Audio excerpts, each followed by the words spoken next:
In today's Leeds news, Tsimikas breakthrough, fresh Leeds investment, new striker name on list. Leeds green light for Solomon, and Lazio latest in Firpo interest.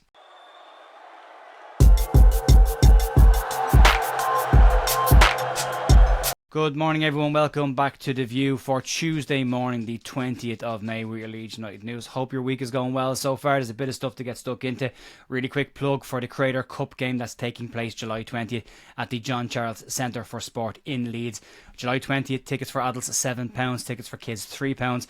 Great day, and it's in aid of Prostate Cancer UK.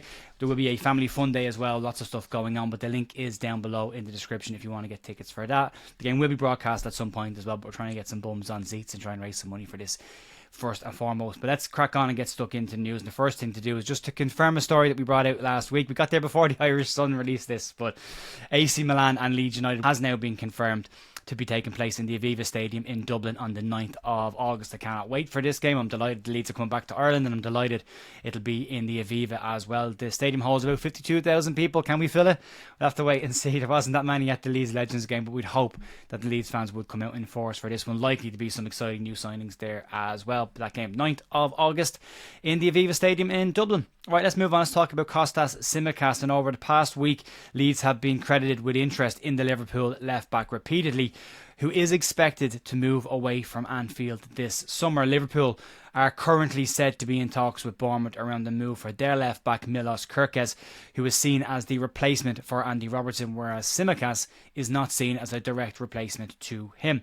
Report today says that should Liverpool complete a deal for Kerkez, it would then open the door for Tsimikas to complete a move to Elland Road. But that could still happen regardless of the Kerkez situation. Over the last couple of days, other rumours have been floating around that say that Leeds have in fact already held talks with Kostas Tsimikas, with some reports going a step further to say that Leeds have even agreed personal terms with the Liverpool left-back and that a deal could be imminent.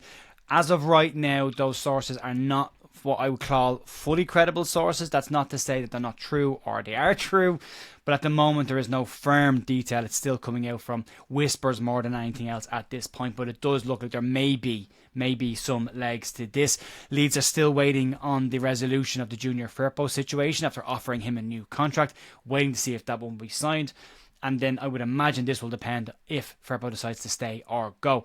Leeds will want to put a time limit on that, but there is more information on Junior Firpo coming up later on. Let's move on. Let's talk about a big story that came out last night, and it's fresh investment at Elland Road.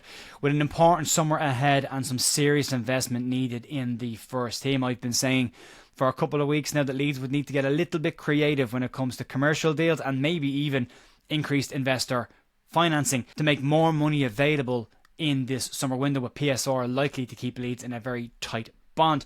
Personally, I thought we'd see Red Bull increase their stakes slightly, with that an additional investment going straight into a transfer kitty so Leeds could spend it. But it hasn't been Red Bull, it's been everybody else that stepped up in this situation. In a really interesting piece written by Baron Cross in The Athletic, he has shared news that Leeds have managed to raise additional investor funds of £120 million by issuing new shares to existing investors off the back of promotion. According to anonymous sources, senior figures in the ownership did approach existing investors to put more money in after promotion had been secured, allowing Leeds to do everything they can to be a success in the Premier League next season. And although not all investors took up the option to put more money into the club, they managed to raise the target through the other investors in the pool. The ownership are now looking to give Leeds United the absolute very best opportunity of staying in the Premier League next season, and the initial reports around Leeds transfer kitty this summer were rumoured to be anything between 100 and 150 million pounds. Now, and although this additional 120 million that's been raised won't fully go into the transfer kitty and will be split between Elland Road's redevelopment and this summer's transfer kitty, it does mean that Leeds will have additional money that could push Leeds transfer kitty up to close to 200 million pounds this summer, which for me personally is in and around the magic number that Leeds would need to invest. Leeds do need to be mindful though of the PSR restrictions, and Leeds won't be allowed to have the £105 million losses over 3 years because we spent the last 2 years in the Championship. As a result of that, Leeds will be permitted losses of £61 million over the last 3 seasons.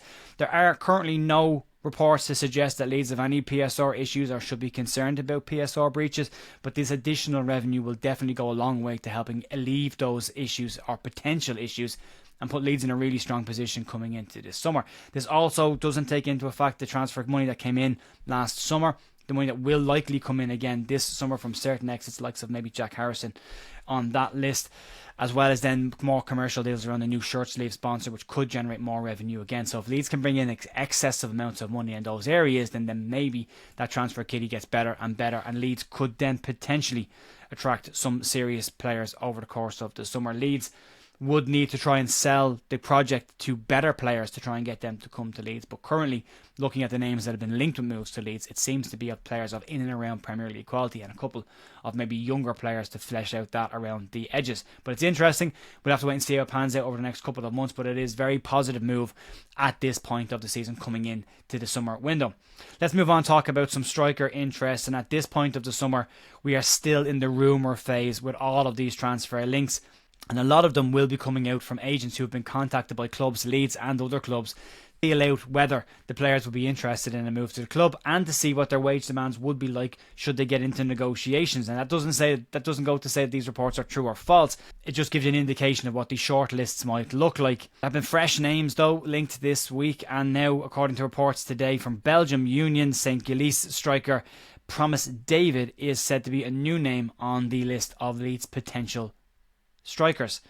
Leeds as well as Brighton are said to have watched the attacker and are both said to have interest in the player. Brighton do have some financial connections to USG in Belgium, so that may be more promising to Brighton. Sky Sports journalist Sasha Tavaleri has reported today that both Premier League clubs are said to be very interested in a move for the 23-year-old striker, who also has interest in France from Lille. David comes with an estimated transfer market value of in and around £17 million, and USG are said to want to have between £17 and £20 million bid for the player. The club and the player are both said to be open to moves, but the player himself is said to be receptive to various approaches, specifically Premier League interest. And this season, David has scored 18 goals and has 4 assists in 33 games. In Belgium, he's a young enough striker. He's got potential to grow. Would he be a main striker for Leeds? I don't think so. But this report does go a step further and does link it back to how we opened this piece by saying that there is every chance that these links are being agent-led, and Leeds are looking for a new striker, which means that there is opportunities for agents to link multiple players with Leeds. Leeds have been linked with several strikers over the past couple of weeks, some credible, some less credible. Beto from Everton has been linked with a move to Leeds United, the less credible ones being Callum Wilson and Jamie Vardy, just due to their age and in Wilson's case his injury record, and they look unlikely to happen from my perspective. But that doesn't mean that Leeds aren't being very active in looking for a new striker. Tavaleri has a very good track record when it comes to transfer news. He does work quite a lot with Fabrizio Romano as well, and he doesn't tend to put an awful lot of stuff out unless there's some level of credibility. That doesn't mean Leeds will make a move for the player. It just means that Leeds may have some level of interest in him at this point, so we'll wait and see how that one pans out. Let's move on. Let's talk about Junior Firpo, and according to reports in Italy today, Junior Firpo might be about to have another club interested in him in Serie A side Lazio. The report says that the 28-year-old is now no longer a target of Real Betis in Spain after yesterday being linked with a move back to Betis again. It's a mad time of the year, isn't it? But according to reports in Il Tempo and La Lazio Simonoi, Lazio are said eyeing a move for Firpo.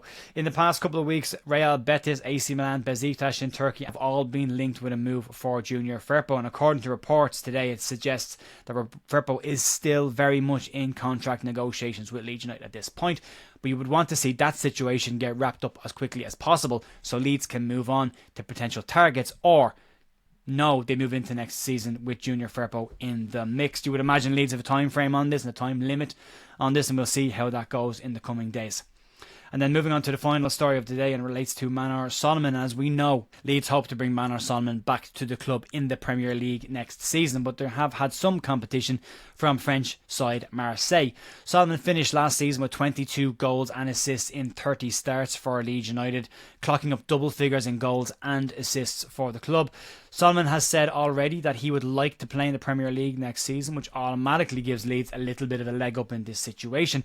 However, the promise of Champions League football from Marseille would likely be attractive to any footballer of his level. Now, according to multiple sources in France, They claim that Marseille are said to have dropped out of the race to sign Manor Solomon. The reasons given to this are simple. Manager Roberto De Zerbi was said to be very, very keen on bringing Manor Solomon, but has informed the players' agents they can't get a deal done due to political reasons. I will ask at this point everyone to keep the political comments out of the comment sections of the video, as we have guidelines around this. We're trying to keep this a football only space, and political comments of any side of the aisle will all be removed immediately. However, let's move on. Talk about more. Let's move on. Finish the story. The news now means that Leeds are currently the only side said to be in the mix to sign Solomon this summer, which maybe give Leeds a little bit more of an open goal to get this deal done.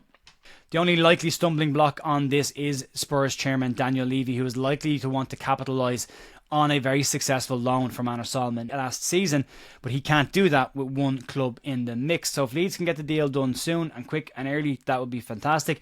Daniel Levy, though, might want this deal to stretch out over the course of the summer and try and entice more clubs to get into a bidding war with Leeds United to increase the value of the player, which obviously then would not be in Leeds United's interest. But we hope the Leeds can get a deal done quickly for Solomon, or move on from Solomon quickly and get somebody else in of a similar, if not better, level to Manor Solomon. He had a fantastic season for Leeds last season. The numbers he clocked up were phenomenal, very much so towards the back end of the season. But if his injuries are all very much behind him, which they look like they might be at this point, he would be a very good signing for Leeds to make. Knows the club, no settling in period needed, a lot of positives to bringing him in.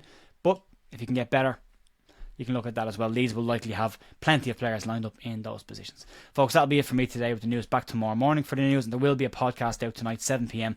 We'll be live to look at the summer market from an exits perspective of Leeds before we get into the incomings towards the back end of the week. And just again, a reminder, the Content Creator Cup takes place July 20th. John Charles Centre for Sport, £7 tickets for adults, £3 tickets for kids. If you want to come down and spend some time with us, hang out and raise some much needed funds for Prostate Cancer UK. I will talk to you later on. See you then. Bye.